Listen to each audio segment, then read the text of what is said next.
Good morning, good afternoon, good evening. And today it's not just me, Zichen of Pekingnology, but also Roberto Wu of China Translated and Baiguan. We also have a new friend today. Oh, well, not entirely new. We have Johnny Zhou here. He's an investor, I think based in Hong Kong, and he also runs Substacks.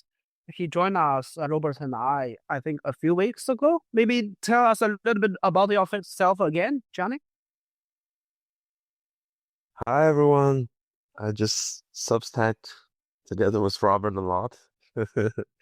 And yeah, happy to be here. Sure. So what do we talk about this week? I guess there is just nothing else. I don't think there's anything else to talk about other than the tariff, the trade war. Yeah, so yeah, the news is obviously President Donald Trump put on a very good show which is called Liberation Day, where he announced massive tariffs against many of the US important trade partners, including the European Union, China, but notably Canada, Mexico, Russia, North Korea exempt, at least in this round. And so China has decided to retaliate by imposing additional 34% tariffs on all US exports to China. And there are different reactions. I think the Singaporean prime minister said Singapore is not going to retaliate. And President Trump himself said on Twitter that the leader of Vietnam called him and asked for some sort of negotiation. And we are still witnessing the aftermath of the huge news, including a lot of money evaporated from the U.S. stock market. And but to be fair, the U.S. president and his allies strongly believe this is something that's long overdue. That is something very important for the U.S. economy to rebalance its trade in the long run. So, what do you think, Robert? Well, I mean, there are many unexpected things from this. You call it Liberation Day, but I already see people talking about L Day just to, make it sounds better. I mean, I think at first the way it was carried out, it was really surprising and shocking in that it's really a blanket tariff against almost everyone. You mentioned there are some notable omissions, but it's really almost everyone, including the Penguin Islands, obviously. And that's, I think, something not many people have expected. Not, the traditional allies of U.S., not China either. That's my feeling, right? So that's kind of different than say, Trump, 1.0, when it was really a targeted kind of tariff war on China alone. So I think that part was really something, and it really changed people's perception of what U.S. is all about and what the U.S. is up to and potentially can do in our century, right? And I think another surprising thing, well, it's surprising to the market, but I don't think it surprised me, is that China's reaction to it, which is swift and really reciprocal and really doesn't waste any time. So it was announced during the first day of the Tomb Sweeping Festival holiday. People imagine that China would react, after the holiday, tomorrow, basically on Monday.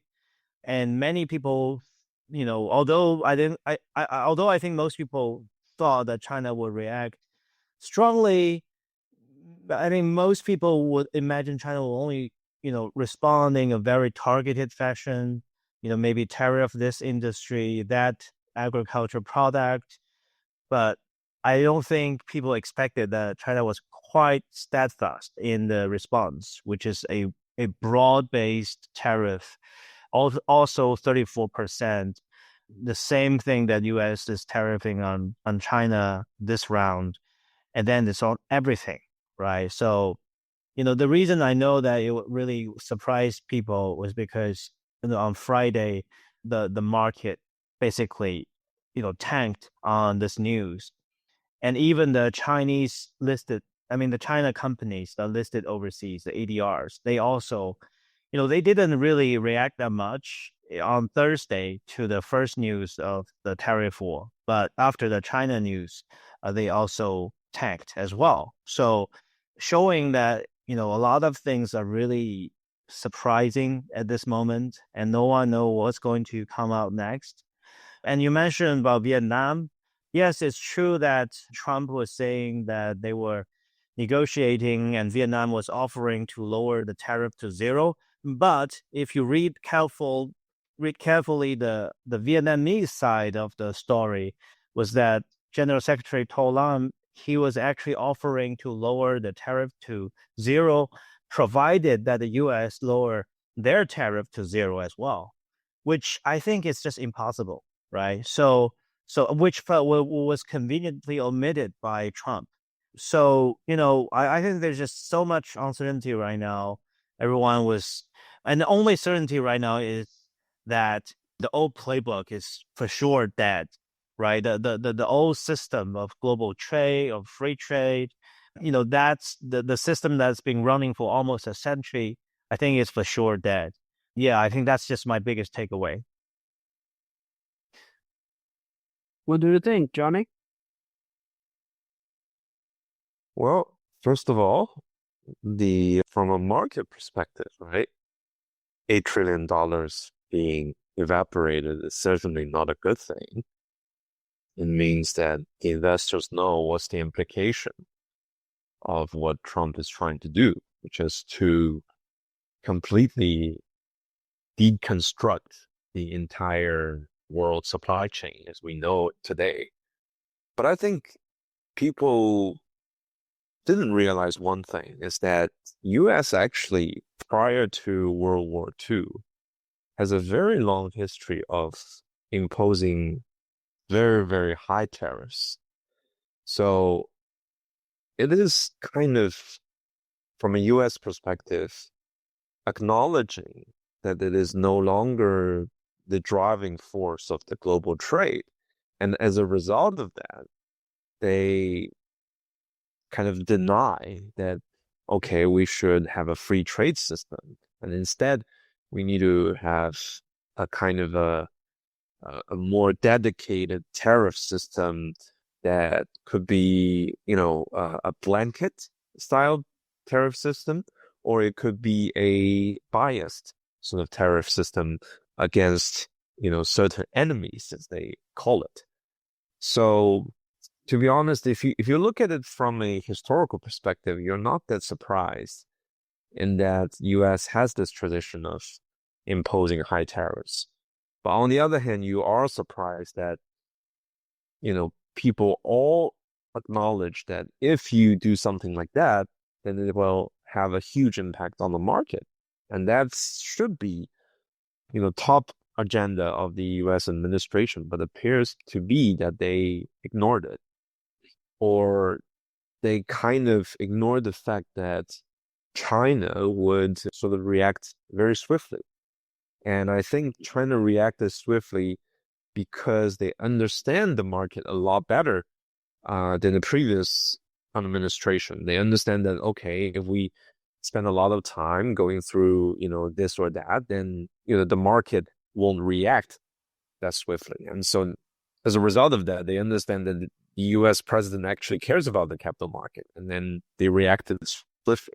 And so that's, I think, how the things really unfold. So yeah, to simply put, I'm not surprised, but I'm surprised by the fact that they didn't actually, take into account that this will debacle the entire capital markets. Well, I think President Trump sounds like he is certainly surprised because, very soon he posted on Truth Social, his social media platform, that China panicked and, and whatnot. But I think if you have read like the Chinese government's readouts for quite a few months now, it's always like, if you mess with us, we will mess with you. And there was a theory which is, they think that the U.S. current leadership and the advisors around the Trump administration, they seem to have this feeling that they think that China is at the weaker spot right now. And somehow, I mean, you mentioned that tweet, China panicked, which is really sounds really strange to me because what else should China do if China is not panicking, right? I mean, showing in strong force is not panic, but they seem to operate in a way that they just thought that China might succumb to it, just kowtow to their tariff. I don't know. And what do you think? Is that assumption or theory correct? I think the US has been, in a dominant position all over the world for so long, and that it's natural for them to suppose, basically these are our terms, so all these like dozens of countries leaders should make a phone call to us and come begging us, like, I sincerely believe that's what the US current leadership were thinking, like, because you get to use that to be the hegemon of the world. Like I'm the boss, I'm the sheriff in town, and I mean, what else are you gonna do? You all listen to us. That's the sort of thinking I think, especially in this administration, and with all due respect to the senior advisors and the secretaries, and I think the lack of sophisticated thinking and understanding of the country by country expertise, especially when it comes to China, I'm not sure they're getting the best advice. And because I think there are some like, really good China experts have come out. For example, I think Zoe, at the Council on Foreign Relations, was talking with Rush Doshi. There was a YouTube short video going around, and Zoe was saying basically she doesn't think like Beijing is like panicking and as imagined as the U.S. as probably the senior U.S. leaders are thinking right now. And it's because I think many people probably do not understand this Chinese thinking is, well, if you do this to us, like I think the Chinese response is there is so much room for basically for the Chinese are good at so-called eating bitterness, right? We will retaliate, and we understand there is a cost built into retaliation. But this sort of cost, I think the Chinese has like much bigger room, at least in the eyes of the Chinese decision makers. They have much more room in tolerating this sort of cost and bitterness in the Chinese response, while politically, diplomatically, there is very little room to look like China is weak, China is begging the U.S. That's just politically infeasible in the Chinese politics these days, and I don't think it's like specific to the current leader.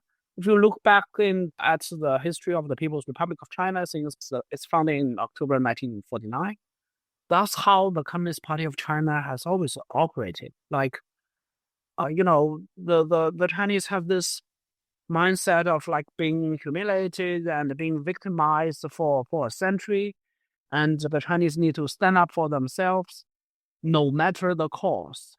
And the Chinese fought the Korean War, and in the first 30 years of the PRC history, made a lot of decisions that later generations would probably believe were too hawkish and could use some more flexibility. But no, China didn't make that choice. This sort of, as a traditionally weaker party, weaker nation needs to stand up for itself, fight back every bully. I think that is built into the Chinese political genes or DNA.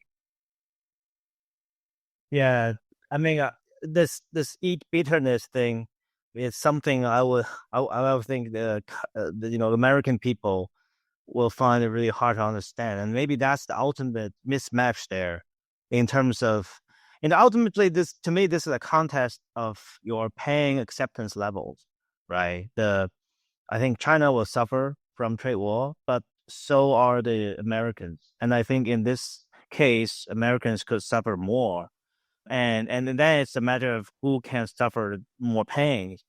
And I honestly don't think that the U.S. will kind of prevail in this.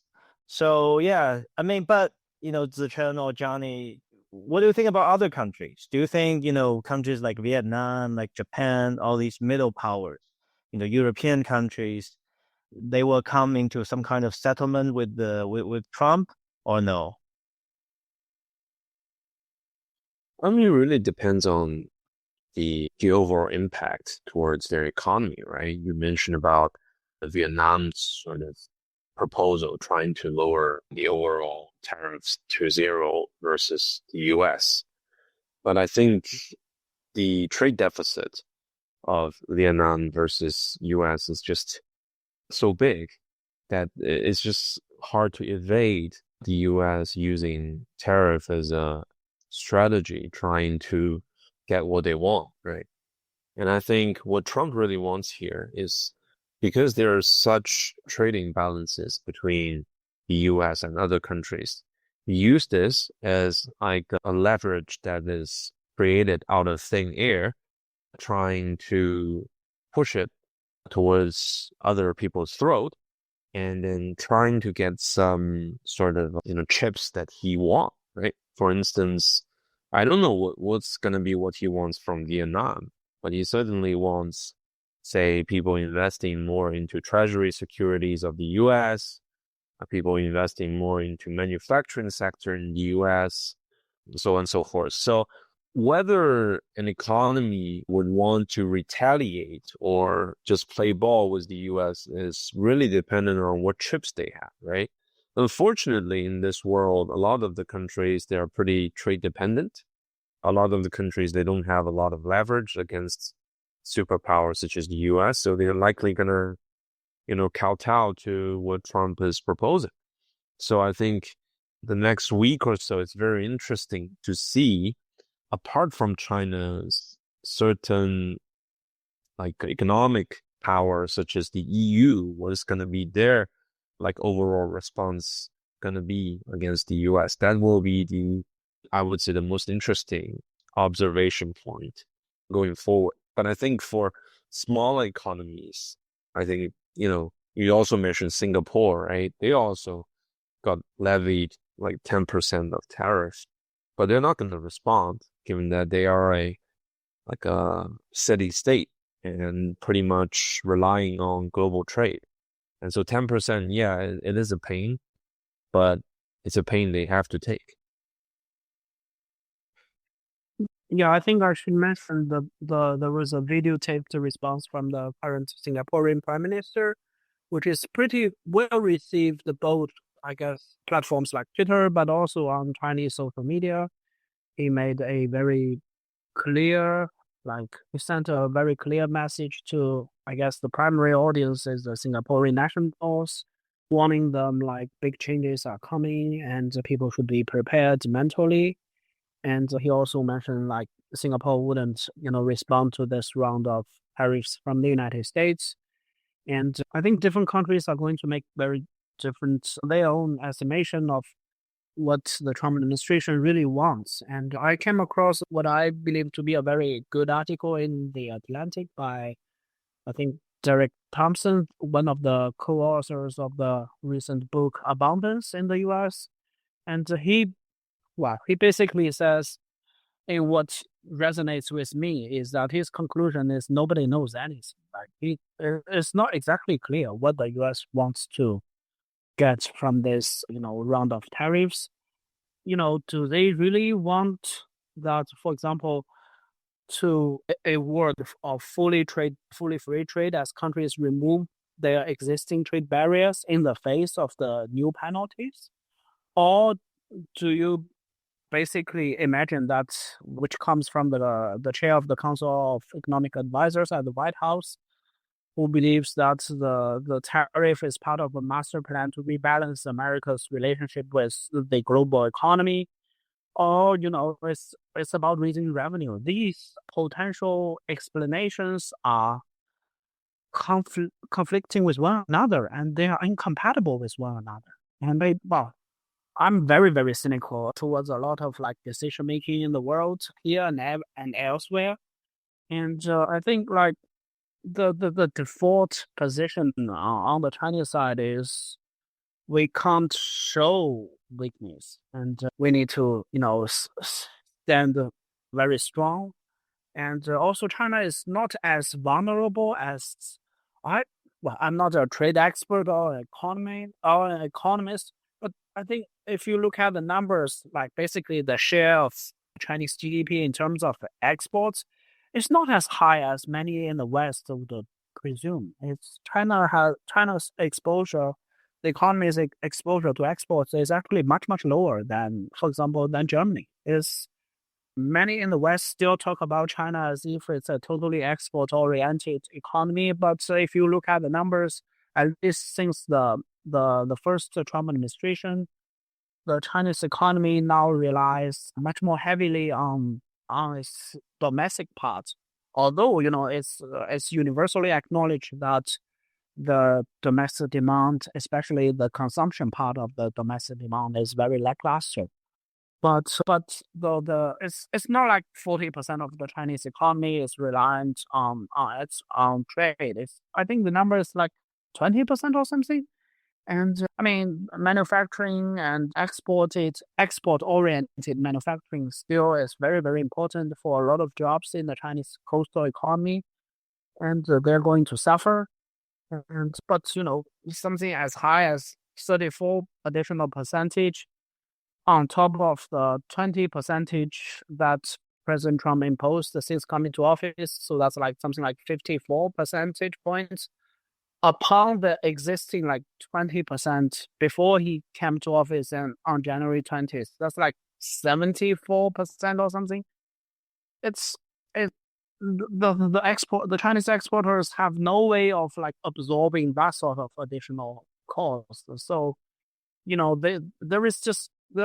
they have like clogged all the other potential ways and solutions, and they can only try to shift the burden of these tariffs to the buyers. And so it's not like this is still like 10%, 15%, so we'll consider absorbing this, or maybe trying to find another way to be more innovative. This is it's just nuts.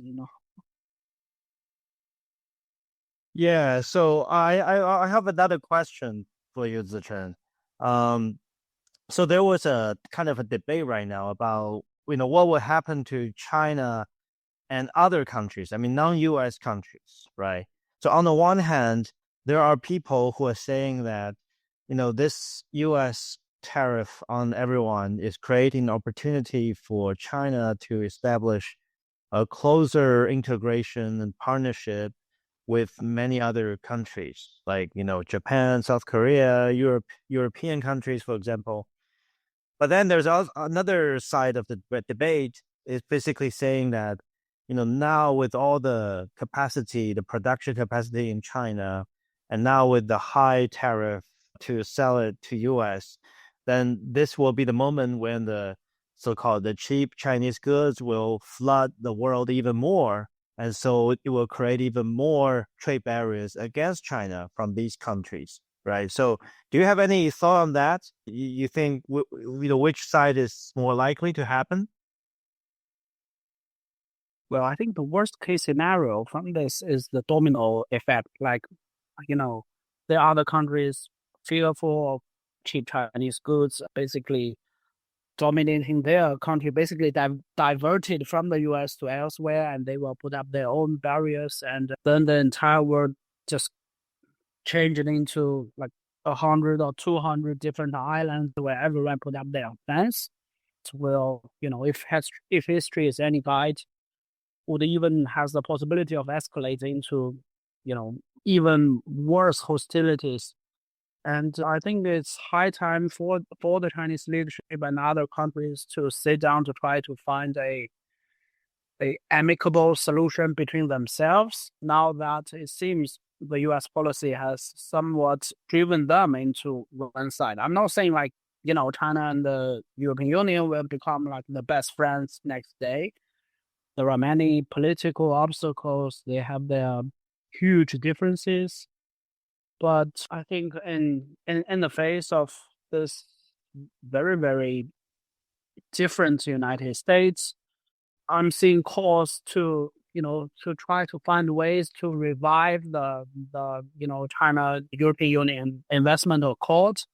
And a few days ago, the Chinese, the South Koreans, and the Japanese had a meeting where they certainly didn't say that they will jointly respond to the changing situation, but that certainly gave some impetus for them to try to talk with one another and lower the barriers between them and trying to find a better mechanism of working together. So I think that this is also a chance for the rest of the world to, well, it may sound quite empty, to come together and to work with one another. And especially, I think for China, the Southeast Asia is going to be very important because it's geographically very close and politically their connections are much more closer.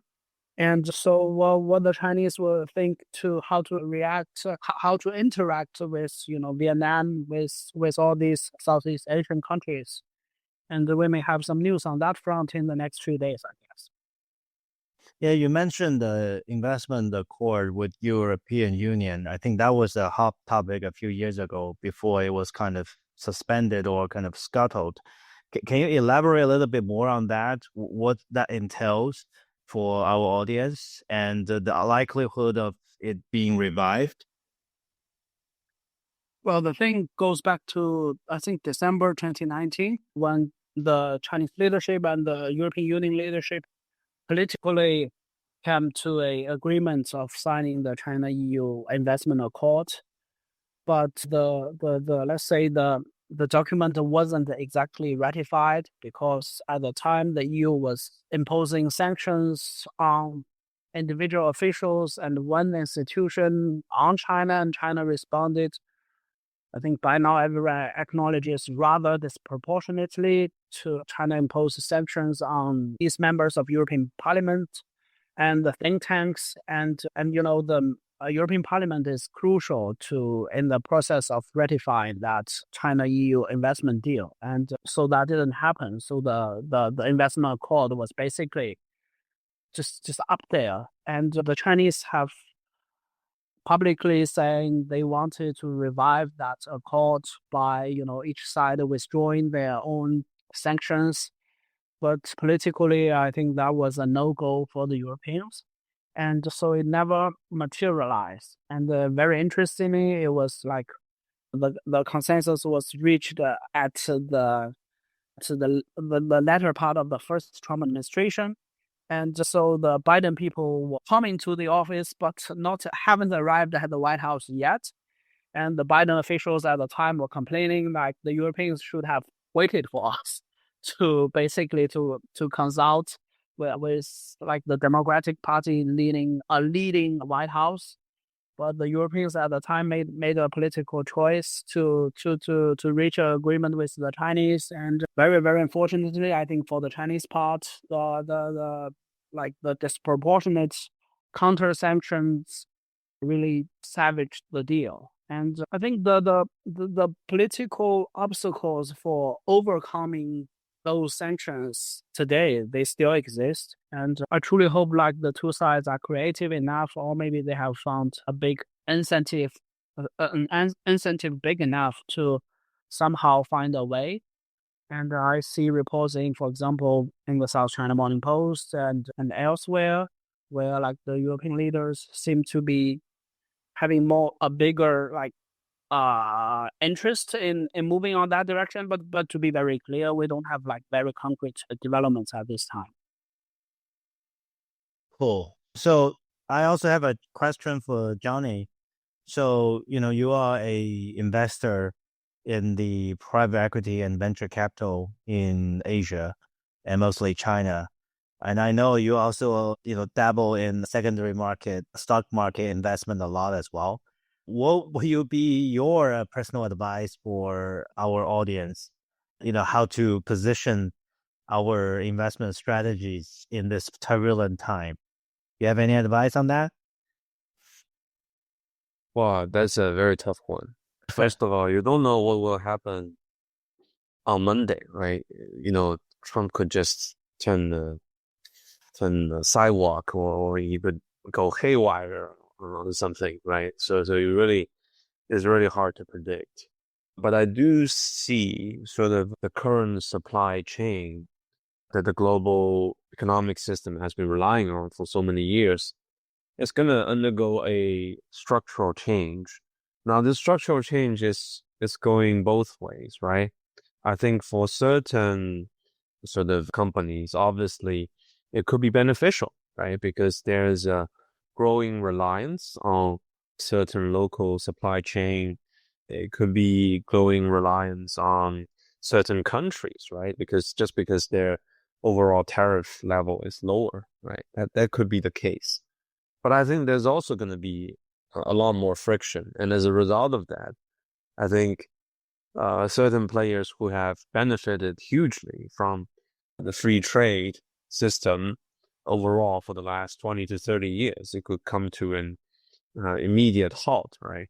So as you can see, I think on the day when Trump announced the tariffs, I think it's these type of global apparel makers that are hit the most, right? Like Nike, Adidas, these types, they're being hit the most. Why? Because just simply they're the biggest beneficiary of sort of the global supply chain and sort of utilizing the cost advantage of different economies and trying to also look at loopholes of different countries' sort of tax system as well, trying to maximize its profit for the shareholders. Now, going onwards, it's going to be increasingly hard to do so. And there's going to be certain type of local players who we've never heard of, but that they could provide certain solutions that could, mitigate a lot of pain you have for a lot of higher cost. But then these players, you probably would never have heard of them before, I would say, today.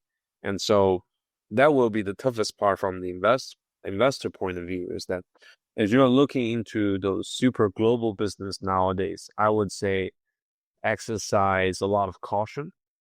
But if you're looking into certain like a local play, then probably you would find some gems that is still hidden, but people still couldn't uncover its value yet. Yeah, perfect. I also have this thesis. I mean, I was just talking to some people in the commodity business recently, and they seem to be of the conclusion that if this direction of the tariff war and trade barriers is not something that going to end in the short term, if it's like a decade-long thing, then we might also have a kind of commodity super cycle right now. A lot of the commodity prices will have a like a bull run. I don't know. I mean, Johnny, do you have any thoughts about that?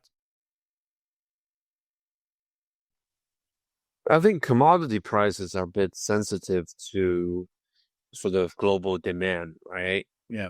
For example, like copper, right? Copper price fell a lot over the last couple of days, which shouldn't be the case because about a month ago, we are still talking about like an AI boom, and copper is so important to build electricity and all of that related sort of factories and all that.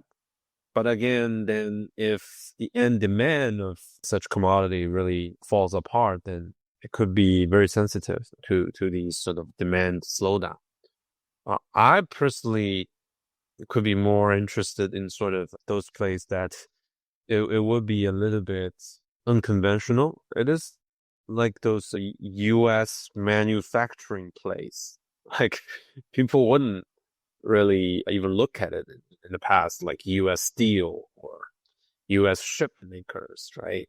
U.S. heavy industry. Okay, these are like pretty much nobody touched their stock over the last decade, right? People are just into tech, just into, say, sort of green energy and all that. But actually, there's a lot of companies in the U.S., listed companies that are into these heavy industries, and they're heavily penalized by sort of the global supply chain.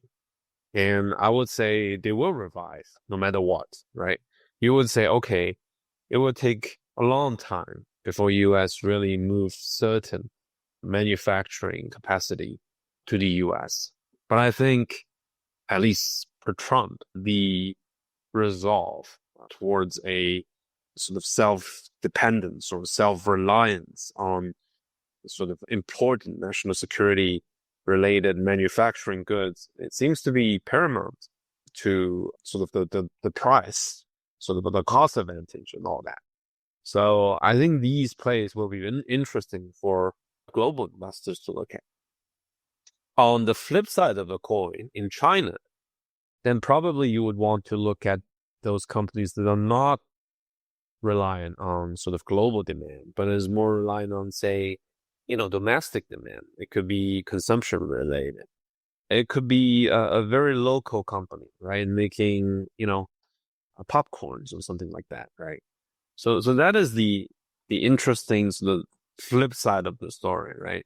In the past, like consumption companies in China has been heavily discounted because of multiple reasons, like because of COVID, because of the fact that the Chinese sort of top administration has been very much focused on tech, right? And so consumption is like, it's not that important from the top leadership point of view for the last decade. But I think going onwards, this could change dramatically, right? Because pretty much you're gonna acknowledge a global trading system where exporting into the US will be a very high cost, a very difficult sort of business to do. And then, then you should sell more domestically, whatever your product is. And that could create a lot of interesting opportunities. So it's very much like a flip side of the coin about whatever you see today, right? Whatever you see today is those successful companies in China all have very good manufacturing base. They have very good supply chain. They export to the rest of the world. They're almost like Huawei, right? Now, this is not going to be the case for the next decade, right? So I think if you sort of look things into perspective, that would be an interesting play for global investors to look at, is to completely flip the playbook. And then it will be interesting to look at a lot of opportunities here. That's great insight. Thanks. I think there are already, I think I come across some calls for basically the Chinese government to subsidize more domestic consumption, because all these, let's say, various sorts of manufacturers, they will have to find a buyer for their products. And if not the US, which is the largest consumer market in the world, then domestically.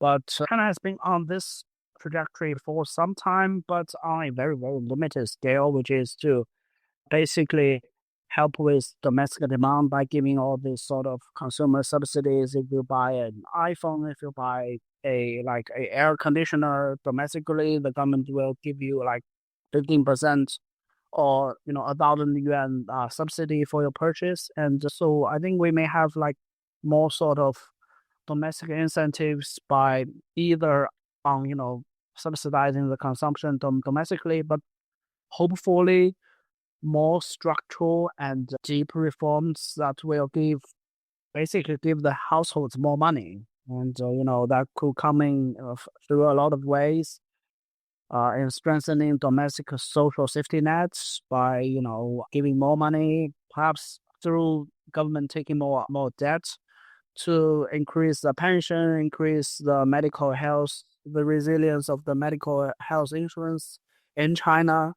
And this would actually, I think, not only remedy the challenges that Chinese sellers are facing right now, but also help to rebalance the Chinese economy, which is fundamentally also beneficial to the Chinese people. Great. Gentlemen, I think it's been a pretty long and constructive talk. Do you have any final comments on this? Or should we call it a day? Well, let me give a shout out to my latest post in my Pekingnology newsletter, where I look at some of the recent science reporting stories in the South China Morning Post, and it is a very good newspaper. It's an essential global source of news on China, but some of its recent science reporting are really sensationalized and taking some research papers out of Chinese mainland journals and hyped them, and therefore the reporting is not very accurate. And I've had very good positive feedback from international media journalists on that piece. So, and yeah, take a look at Pekingnology's latest newsletter. Thank you. I just want to add one more thing. I think the biggest difference between now versus Trump 1 is that the RCEP is already in full effect and with 15 countries in the Asia Pacific region, right? And that includes China, Korea, Japan, Australia, and some of the ASEAN countries. People underestimate the impact of this trade agreement, and that's pretty much, in the past, there's no such sort of regional pact that could benefit a lot of the population, and the larger economies in Asia are pretty much, faced with single-handedly under a trade war scenario, a lot of pressure from the US. So with RCEP, obviously in effect after 2022 in place, it's going to be interesting, as we discussed, whether EU will be in this game. And if they're not in the game, then still it is going to be very influential in the next phase of global sort of trade or global sort of growth story, because it does make up about 30% of the world's population and 30% of the global GDP. So I just want to remind people of this sort of actually a huge achievement, but it is being overlooked in the COVID days, because COVID just disrupted everything, and people tend to forget everything that happened during. That's great. Thanks for the reminder. So I think that's perfect that we have this talk, and thank you so much, and Johnny, for joining this talk. I think we will have another exciting week ahead, I guess. Let's just prepare our popcorns here. Okay, nice talking to you guys. Cool. Have a good one. Sounds good. Take care.